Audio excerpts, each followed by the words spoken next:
So I've been out here in Los Angeles for about a month and a half, maybe a little more now.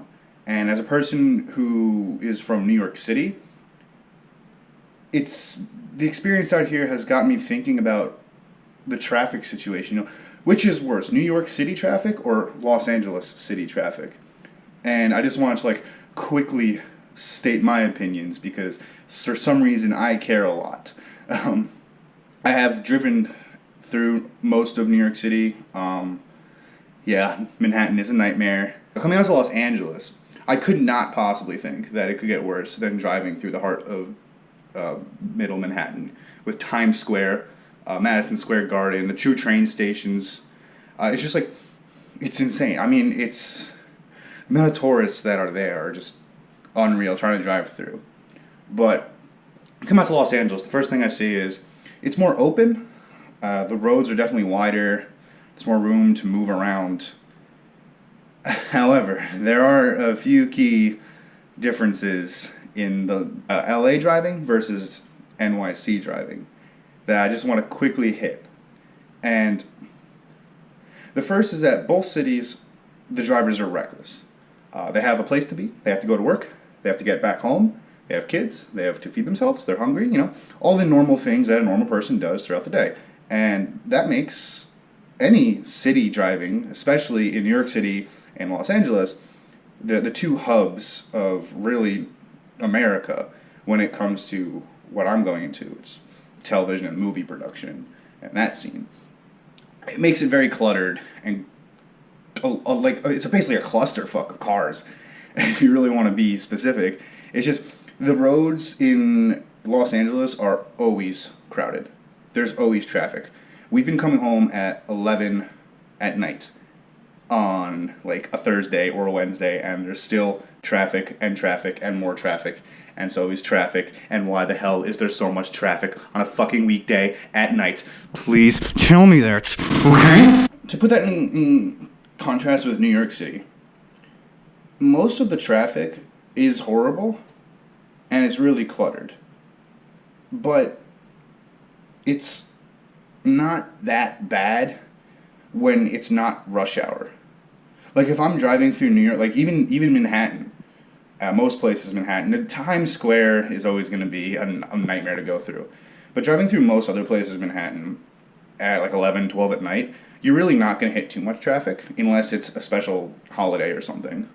Or a big event happens, like a baseball game or a concert. Another thing I want to hit on is that while LA does have a lot more space to move around when compared to the streets of New York City, especially Manhattan, the difference is that New York City is built in a grid pattern. So while the traffic is horrible and there's one-way roads all over the place, it does flow pretty nicely because of that grid pattern. Because you can always there's always a way out. So I was gonna go on to talk about how the roads in Los Angeles are not in a grid pattern like they are in New York City. They're more sporadic. But looking at the overview map of LA, the actual heart of the city is in a grid pattern. It's not as defined as New York City, but it is a grid pattern nonetheless. The experiences I have are not from the heart of Los Angeles. They're from more around Universal, Culver, around there, that area. So those are the roads that are not clearly defined in a grid formation. The heart of Los Angeles is. So I don't want to spread any misinformation. But my point still stands based on my experiences. Sorry. However, when you are merging onto a big highway, they do have this system on the on-ramp where... Fuck, my arm is getting tired. Why did I decide to do this? There's a short traffic light, and it'll switch off which of the on-ramp lanes gets to go next. So that is a pretty nice feature. However, a lot of people tend to just, when their light goes, they just switch into the next lane automatically. So why? Why do they do that? That screws up the system, man. But aside from the setup and the haphazardness of it all, I mean, at the end of the day, they're both cities, so this is going to happen. When it comes down to the drivers themselves, I would have to say Los Angeles drivers are far more reckless in that they will just fucking turn. No rhyme, no reason, no signal, no nothing. That is my experience of the vast majority of cars on the road in here, in Los Angeles, is that they'll just turn and it'll be like that scene from Family Guy. I turn now. Good luck, everybody else.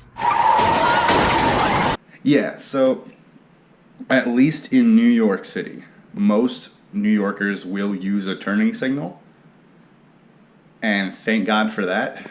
There's been so many close encounters that we've had where we're going and then some guy just right in front of us, just right in front of us. No turning signal, no nothing. Would have been nice to know you're turning. I mean, how hard is to flip the fucking switch, dude? Seriously, make some. My final conclusions on LA versus New York City traffic and the driving and the drivers and which is worse. I will have to say that driving during rush hour in Los Angeles, like when the traffic is at its peak, because there's always traffic, but when it's at its peak in LA, it is actually worse than driving through the heart of Manhattan. And that is saying a lot. And I don't know why I care so much, but for me it's interesting comparing and contrasting the two different cities. I'll probably end up at one of them because of the field I'm in. So it's good to know these things and good to like fully grasp like the goods and the bads in between both of them. So that's my takeaway. LA traffic is in fact worse than New York City traffic. Congratulations, LA, you ruined traffic.